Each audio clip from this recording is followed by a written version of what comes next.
Iligal na pasugalan sa Tarlac na bisto ng pulisya.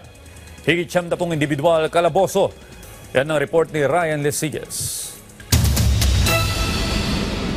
Nasa kalagitnaan ng raffle draw ang mga better at nasa likod ng iligal na pasugalang ito sa San Vicente, Tarlac City nang bulagain sila ng mga tauhan mula sa PNP Anti-Cybercrime Group. Target ng operasyon na arestuhin ang mga nasa likod at mga nakibahagi sa iligal na pasugalan. Bukod kasi sa walang permit, wala naman daw talagang nananalo sa raffle draw. Sa madaling salita, isa itong malaking scam. Umaabot na daw ng 5 taon ang operasyon ng pasugalan. Mismo ang LGU na daw ang humingi ng saklolo sa mga otoridad matapos maghinala sa isinasagawang raffle ng grupo. Ayon kay PNP ACG Acting Director Police Brigadier General Bernard Yang, marami ang naiengganyo na bumili ng kanilang raffle ticket dahil sa magagandang papremyo. Sa halagang 20 piso bawat ticket, maaari ka nang manalo ng brand new na sasakyan, business package at lupa na nagkakahalaga ng 1 milyong piso at wedding package.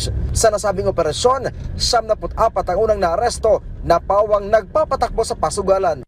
Ito ay yung mga financiers.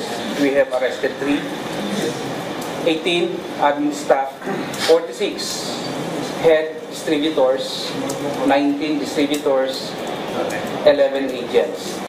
Yung ticket, binibenta nila 20 pesos per one ticket. Yung isang bundle nito is 1,500. Pero ang nire-remit nila doon sa organizer is only 1,000. So the rest will go to kung sino man yung nagbenta ng bundles o ticket. Nasampahan na ng patong-patong na kaso ang mga naarestong suspect. Bakit natin hinuli ito? Dahil nung kami ay nagsagawa ng verification sa local government units, sa SEC, sa BIR, PAGCOR, CTI, wala po lahat silang any documents that would prove na legit yung ginagawa nila. So there was indeed a violation of law. Habang inihahanda na ng PNP ACG ang kaso na isasampa sa iba pang nakibahagi sa pasugalan, sabi ni Yang na nasa 1,000 better ang kanilang sasampahan ng kaso na paglabag sa illegal gambling kaugnay ng Cybercrime Prevention Act of 2012. Magsasagawa na rin aniya sila ng mga crackdown sa mga illegal na nagpaparaffle online na wala namang nananalo. Ryan Lesiges para sa Pambansang TV sa Bagong Pilipinas.